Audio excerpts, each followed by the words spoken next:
What's up, Metalheads? Welcome back to MetalmanX Builds. It has been a long time since I've released a new custom build video.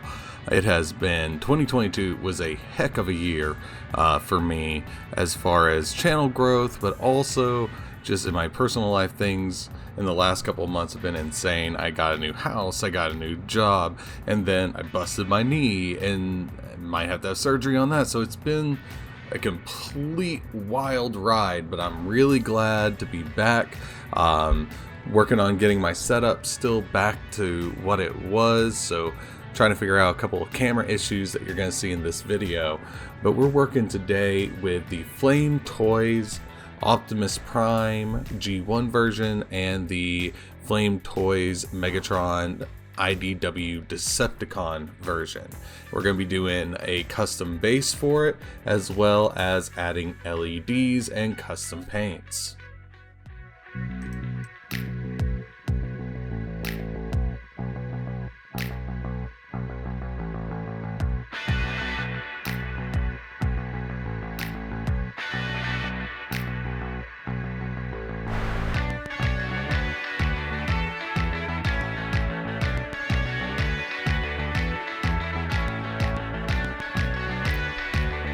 So one of the things I get asked all the time about LEDs is, do you have to like tear up the kits a lot in order to get the wires to go through?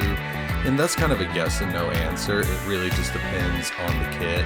Here I did have to make several modifications to the chest and the head to really get the effects I was looking for and to properly hide the LEDs. But these flame toy kits are pretty compact on the inside, and so I did have to really use a lot of files and drills on it. But you know, in the end, I think the result turned out pretty amazing on the LEDs, especially on Prime. I thought the LEDs came out pretty amazing.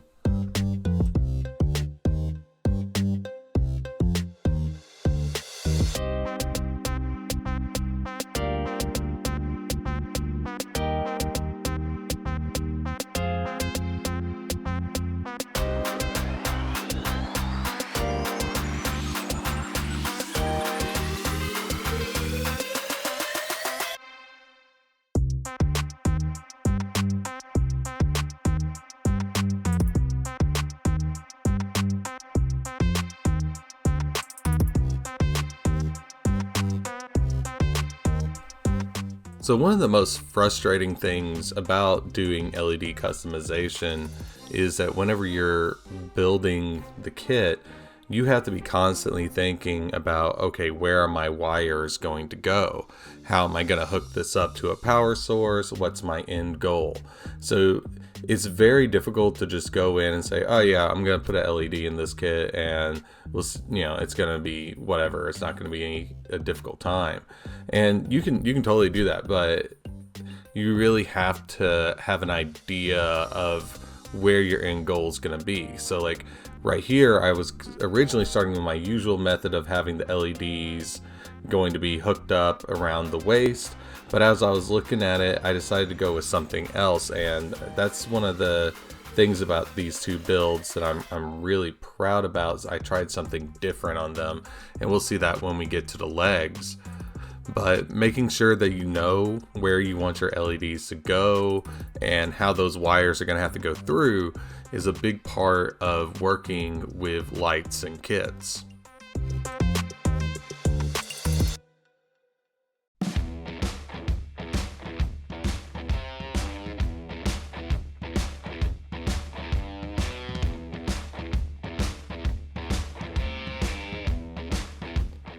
So this is something I'm extremely proud of. I actually remember a buddy of mine when I first started working with LEDs saying, well, you should put them at the connection point in the feet. And it just seemed impossible at the time. But when I was thinking about what I wanted to do with these two kits, it really just made sense to have the connection point in the feet. And so what I did here is I drew out where that connector is going to be, and then I worked my way up. This was actually a spur of the moment idea. It just popped in my head, and I said, you know what, let's go for it.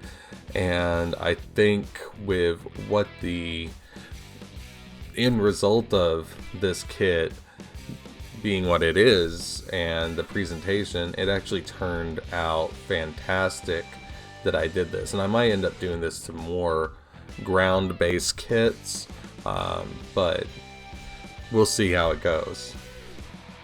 But this was extremely difficult to get through because I wanted to maintain mobility and being able to move the leg.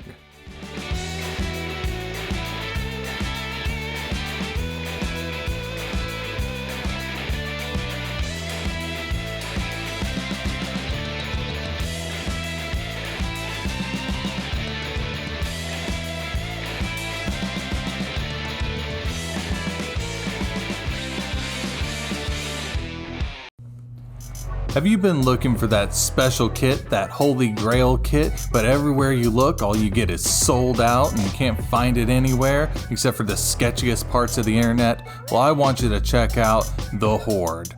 Not only do they offer a wide variety of HG, MG, RG kits, anything in between, but also their Hunt a Kit service allows you to answer a few simple questions, and their crack team of snoops will help you find the kit that you're looking for.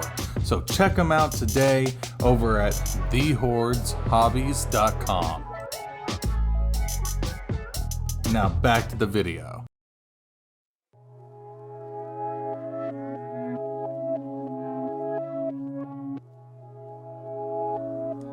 So moving on to Megatron, definitely the focus here for LEDs was on the gun.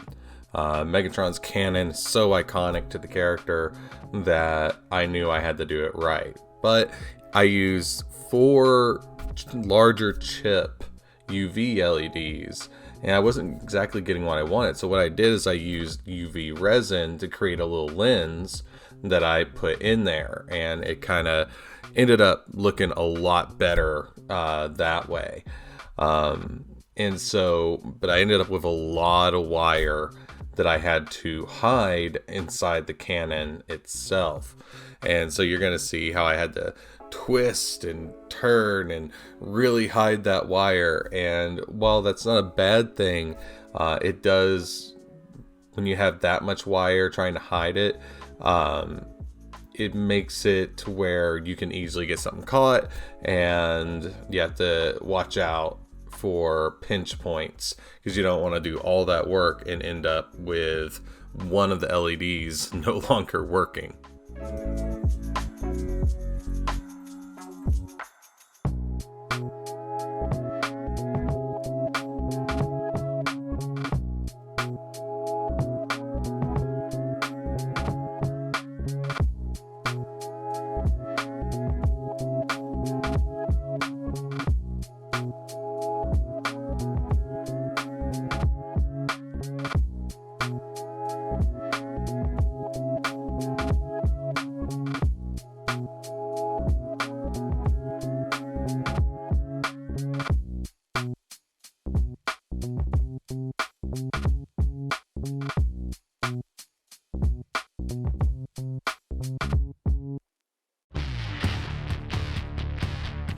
So the LED in Megatron's head, you know, I'll be honest, it didn't turn out exactly how I had envisioned. It came out a lot dimmer, and I don't know if that was because of having more LEDs in Megatron. Usually that's not a problem, but this red LED just came out really dim in the end. And, you know, it looks good on the end product, but I didn't feel like it came out how I wanted it to.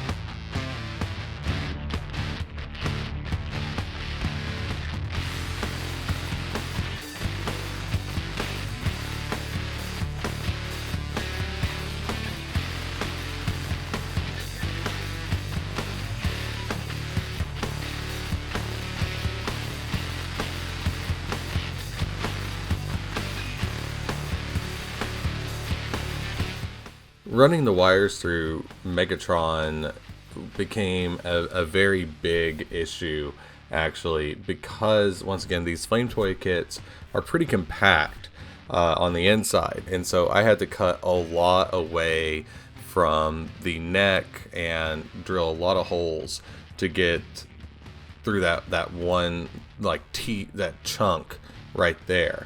But once I got through that, most of it was easy peasy until we get to the legs. One plus side of doing Gundam kits is I usually have larger skirts to hide things, and with these Flametoy kits, Transformers, they don't have big waist skirts to hide things in. So you really have to be strategic in where you're placing things.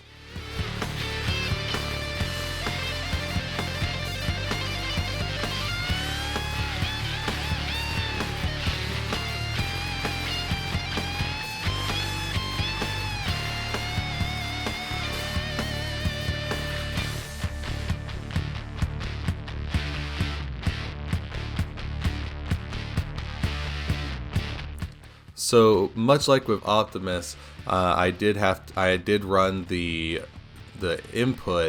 power input through the foot. I was able to hide it a lot better on the Megatron, but it did have to require a lot of cutting, and you'll see me mark out a lot of things here to open up. And I actually ended up needing to cut the wire short and then solder in a thinner wire so I could actually make everything connect. But I think the thinner wire made hiding everything a lot easier. I went with a enamel wire, which is super thin, and I was able to solder that together inside of that first leg joint, that shin joint, and make it look really just imperceptible that there was wire going through that leg.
Alright, so on to the base.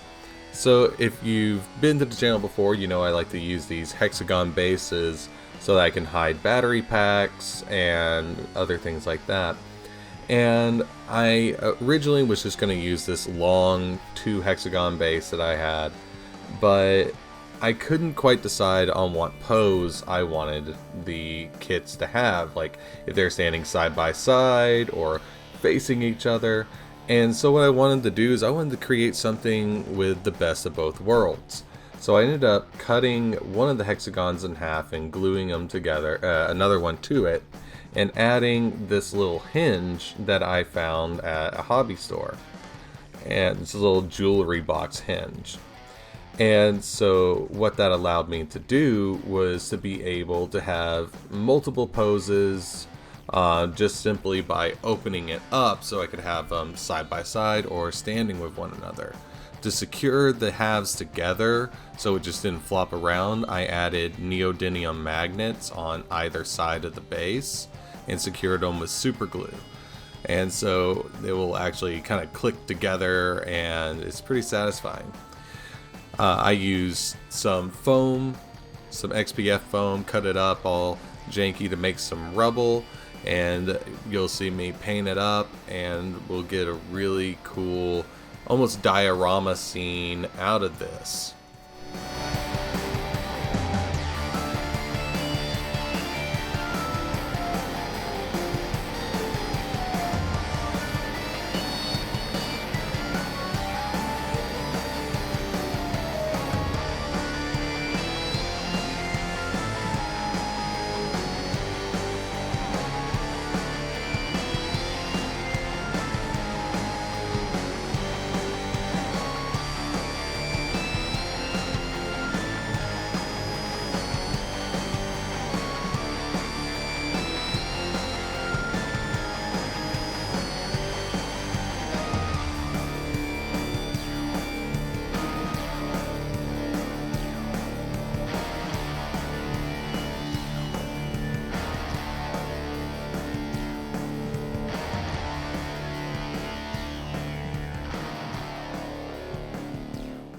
So with everything painted, we're gonna toss the figures on here, hook up the batteries, and it's on to the glamour shots.